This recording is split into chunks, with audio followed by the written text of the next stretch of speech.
Greetings YouTube, Fuzz here bringing you more of the Dragon Quest XI walkthrough today. And we've actually gone ahead and completed pretty much the story stuff now for the Snifleheim region. We've saved the town, we've thawed it, etc, etc. We've got the blue orb so we can actually go ahead and, you know, make our way to Yggdrasil, which is all very exciting. But before we do that, I think it's time that we go ahead and explore this town now that it's become available to us in its full thawed glory. So we're going to start. I'll show you where I am on the map here. I'm kind of over the western side of the city. And if we just head a little bit further northwest from my current location towards the horses. And there's an item we can grab behind the stable here. You're going to love this one. There's 2 barrels. And for our hard efforts of saving the city, we get a cow pat. Yay, we're going to put that to good use, no doubt. I'm sure if we're out in the wilderness and we need to fertilise our dinner, then we'll be very glad we picked that up. But yeah, okay. Right, moving on. So we're going to head now towards the weapon shop. By the way, you can have a shop around. I'm not going to do that myself at the various shops. There's nothing really worth noting, especially if you've been keeping up to date with your various forging activities. But by all means, have a check around some of the weapon shops, the item shops, if you want to stock up on any of the supplies they have available. But the weapon or equipment shop here, since it's both weapon and armour, has the main entrance, as you would expect. But if you just come around the side here, the side of the weapon part of the equipment shop, then there's a secret door. And we can head through here and steal the cashier's hard-earned revenue. I'm sure he won't mind. He certainly doesn't seem to want to stop us. So we'll just go ahead and help ourselves to that. I love the way, I've mentioned it before, that in JRPGs, you can make all of these questionable looting decisions, and there is absolutely no problem in doing so. It's just like not even seen as a morally grey area. It's just part of the game. It's what you can do. Right, so next up then, if we look at the map, we can see the inn is over on the eastern side of the city, and that is therefore going to be our next destination. And if we just head inside, there's going to be some loot we can grab. So we're not interested in staying there at the moment. If we just go over to the counter here, then I'm expecting this girl, actually. So I was thinking for treasure there, but it's actually this girl. No, not you. Ah, there she is. Of course, it's the Puff Puff girl. That's who I'm looking for. So, yeah, we can go ahead and agree to that. Okay, but she wants us to meet her somewhere, so she's not just going to go ahead and give us Puff Puff, as you might have expected. She says that she wants to meet us, and so we'll agree to do that. Now, before we go ahead and leave the inn, we're going to head upstairs. There's actually a recipe book that we can go ahead and nab from up here. If we just go over to the bookcase. Wow, that dude looks like a beast, doesn't he? We get the recipe book Platinum Power. Platinum swords, power swords, and platinum lances, and platinum claws. So lots of platinum weapons. I'm not sure off the top of my head if any of that's any good, but hopefully you should be collecting a large amount of platinum by now. So if it is good, you can go ahead and hopefully craft some of it. Alright then. So next up, we're going to go behind this stall. There's a treasure chest. Just next to the inn, this one. And it's quite a useful one. Got a mini medal inside.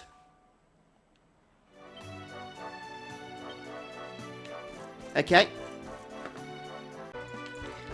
And now just to the right of us, you can see there's a building here. This is the tavern with a purple dot on, meaning that there's going to be a quest giver inside. So that's going to be our next destination. But before we speak to anybody, if we just head upstairs,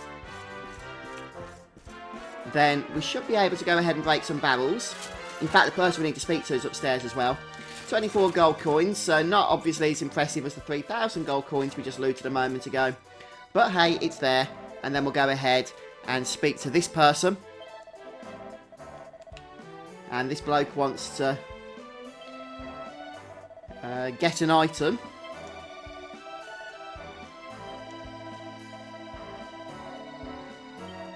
Okay. And he's no doubt going to want us to get it, since the place where we'll find it is located in an area infested with ferocious enemies. Aren't they all? And he wants us to get him a Snaerose so he can give it to Crystalinda. the crush of his life, apparently. Okay, so that's a cold crush quest, which we've gone ahead and accepted and will complete in due course. Talking about quests, one thing that I probably should have done is picked up the other quest you guys no doubt have noticed on the previous side. There was no reason I didn't do that apart from the fact I was just not paying attention to it, but it is there, so, you know, could have done that when we was picking up the Cowpat. So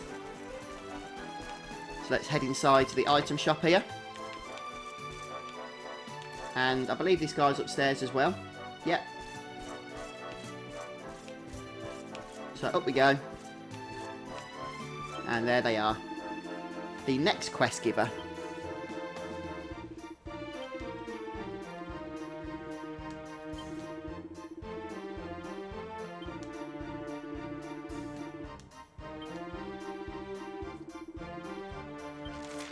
Right, so we've got to go and help some Vikings here for this quest. We get a pirate's hat for our reward for working through this one as well.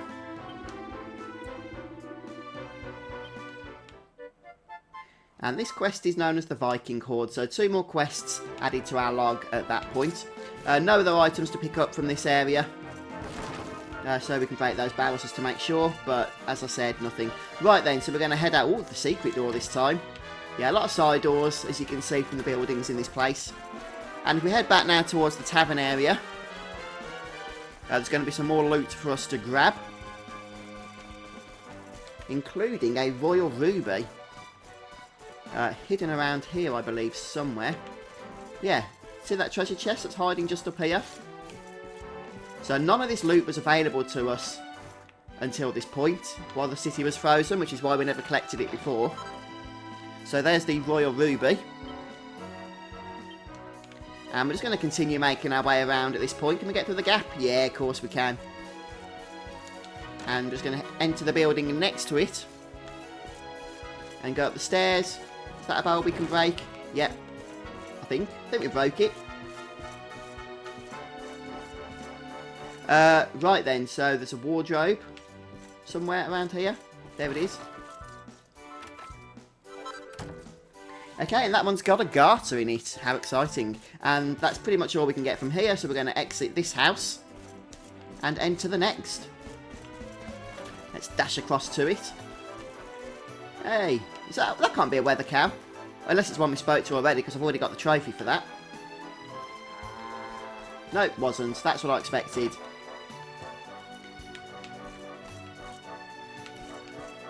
Break this barrel. And we get some lamb's wool.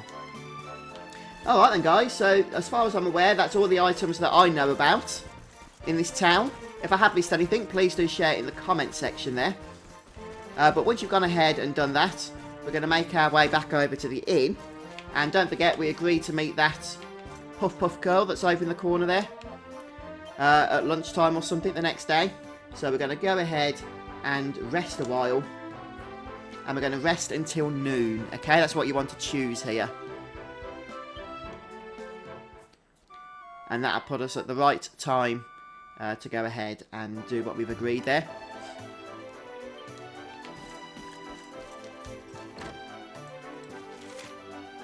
Okay, and so now we're going to be looking for that Puff Puff girl. Let's go and find her. She's by the bell. Okay, folks, so the bell's actually located in the harbour, which means we need to go ahead and just leave the city for the main entrance. And as we get onto the pier, just turn over to the left, and there we can see the girl. Just check there's something in these barrels. I might allude to these before, though, even if there was, since the barrels will respawn, but the items won't.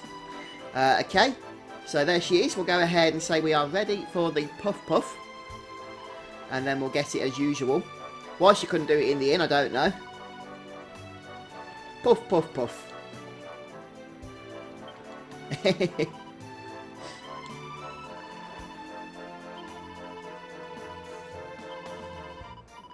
Right, well there's our next Puff Puff done anyway. So still got a few more of those to go yet. Okay, so next up then. I think we've done everything we need to do right now here. So let's go ahead. No! Come on! Fuzz. Zoom. And we'll go to the Snaerose campsite. Save us running there.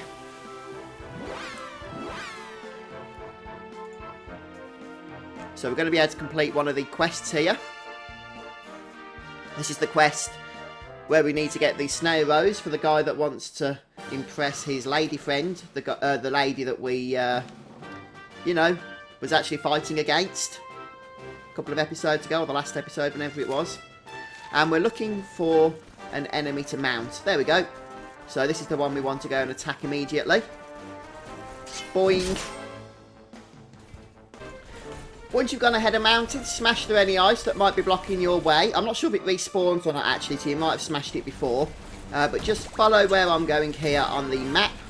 And charge through some of these smaller enemies if you want to. And then go right through to this corner here. I'll just show you where that is. And then you can go ahead and loot the Snaerose, which is exactly the quest item we came to get. Which now means, once we've gone ahead through the dialogue there, head back to the city. Let's go back to the city, and then we can go ahead and hand that quest in at the guy at the tavern. And don't forget, this was the quest giver that was found inside the tavern area. So once you're back there, we're just going to head up the stairs once more and see what he's got to say for himself now. Yes, we went ahead and found the flower.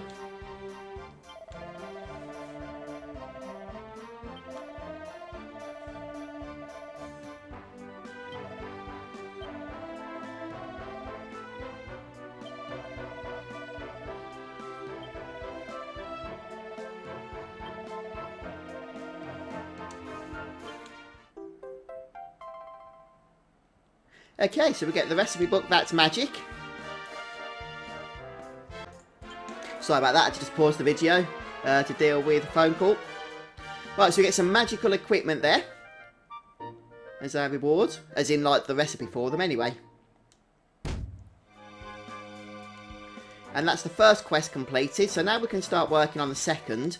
That is going to involve a little bit more than what the previous quest we've just done involved. So we're going to start by heading over back towards the harbour, so going out for the main entrance and towards the boat. We're going to do a little bit of sailing. We've got to go and rescue the Vikings, if you remember, for that other quest, and they're not really accessible unless you go on the actual boat itself.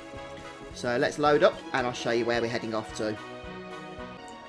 Hopefully it's pretty obvious where you need to go once you've docked the stallion. Just literally head around this cape here until you make your way over to the Viking hideout, where we're going to go ahead and disembark. So it's literally the dock that's literally just, you know, a few meters away from where you go ahead and board there.